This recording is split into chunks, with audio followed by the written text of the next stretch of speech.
देखिए कल वाली क्लास में हम लोग सम संख्याएं पढ़ चुके थे। सम संख्याएं हैं क्या ना, मतलब ऐसी संख्याएं जिनके लास्ट में 0, 2, 4, 6 ऐसी 8 ऐसा आता जाएगा, वो हमारी सम संख्या है ना।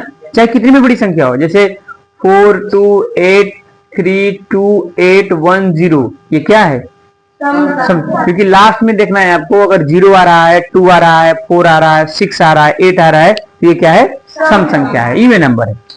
उसके बाद क्लास से शुरू है टॉपिक अभाज्य संख्याएं ना। कौन सी संख्याएं भाई, जिनके जो सम नहीं है, तो विषम पढ़ चुके हो, सम और विषम पढ़ चुके हैं ना, ठीक है। अभाज्य संख्याएं ऐसी संख्याएं जो खुद से कटती हो। अभाज्य संख्याएं कौन सी संख्याएं हैं, जो और एक से कटती हैं, बस ये नहीं दोनों से ना। वे संख्याएं जो एक और स्वयं के अतिरिक्त किसी अन्य संख्या से पूर्णतः विभाजित न हो, अभाज्य संख्याएं कहलाती हैं।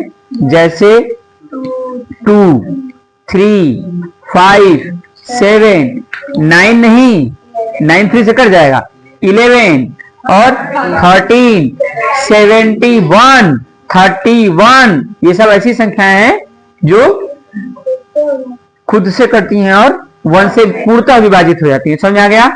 इनको क्या कहता है, प्राइम नंबर कहते हैं। क्या कहते हैं, प्राइम नंबर कहते हैं। समझ आ गया? अच्छा, तो इसको जल्दी से लिखो। पहले अभाज्य संख्या लिखिए खट से।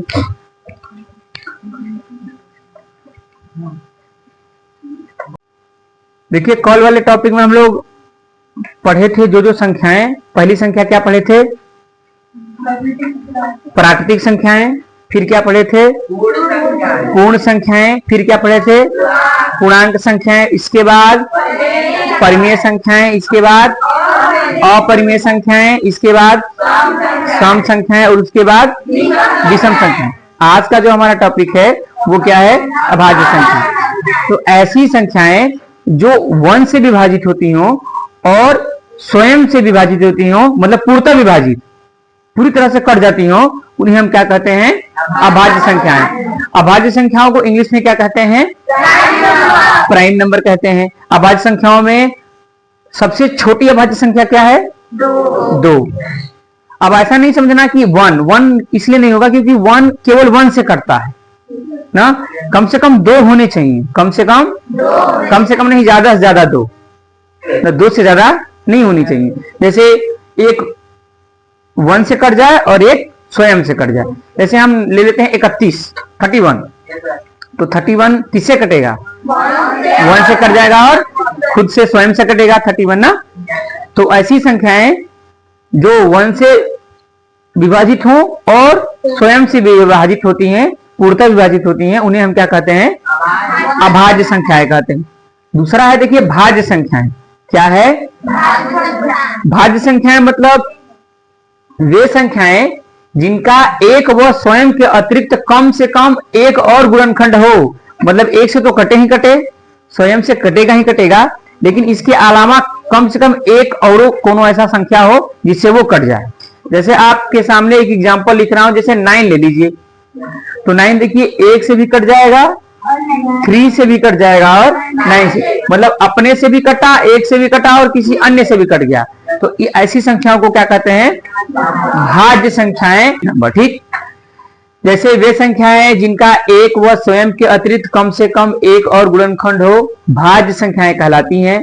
जैसे 4, जैसे 12, जैसे 16, जैसे 21, 25, ये सब नंबर क्या हैं, कंपोजिट नंबर है ना, भाज्य संख्याएं। अगला है अभाज्य, अभाज्य संख्याएं। क्या है, अभाज्य संख्याएं। ऐसे, अच्छा, अभाज्य संख्याएं वे 2 या 2 से अधिक प्राकृतिक संख्याएं जिनमें एक के अतिरिक्त कोई अन्य उभयनिष्ठ गुणनखंड न हो, सह अभाज्य संख्याएं कहलाती हैं। जैसे एक एग्जांपल ले लेता हूं मैं, 7 और 5। इसमें देखिए इसका अगर आप करेंगे, ये किसे किसे कटेगा, 1 से कट जाएगा और 7 से कटेगा। और ये 5 किसे किसे कटेगा, 1 से और 5 से। इसका मतलब इसमें केवल एक ऐसा आ रहा है जो दोनों को काट रहा है, बाकी और कोई भी संख्याएं नहीं आ रही है। तो आप देखिए जैसे 2 और 3 में ये 1 से भी कट जाएगा, 1 के अलावा और किसी से नहीं कटेंगे दोनों। ये देखिए इसमें 5 है, 9 है, 11 है। अब ये 9 ऐसा मत समझना कि 9 है तो 3 से कट जाएगा, तो क्या 3 से तो कट ही जाएगा, लेकिन क्या इन तीनों में कॉमन है 3? नहीं ना। ये 1 और 5 से कट रहा है, ये 1, 3 और 9 से कट रहा है, ये 1 और 11 से कट रहा है। तो तीनों में ऐसा क्या कॉमन है? 1 कॉमन है कि नहीं? ठीक है। ऐसे इसमें भी सअभाज्य संख्याओं का अभाज्य होना आवश्यक नहीं है। ऐसा नहीं है कि ये अभाज्य हो। जैसे मैं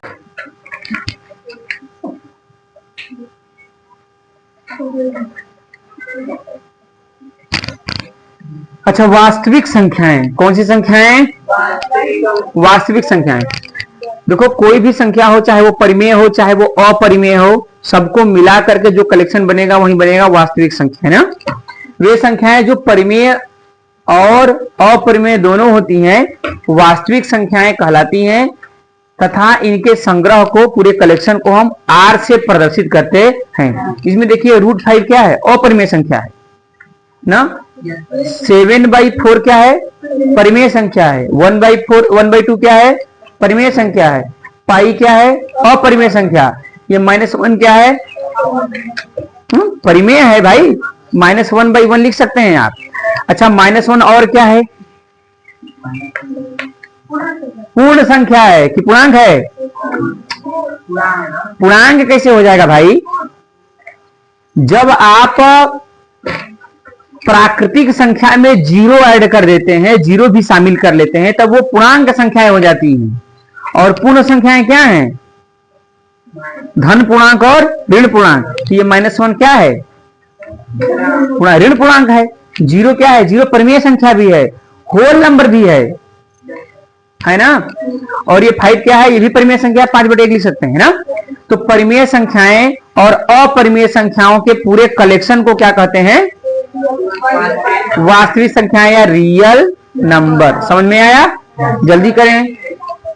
अब हो गया, पूरे जो नंबर सिस्टम का पूरा नंबर प्रकार था वो पूरा हो गया।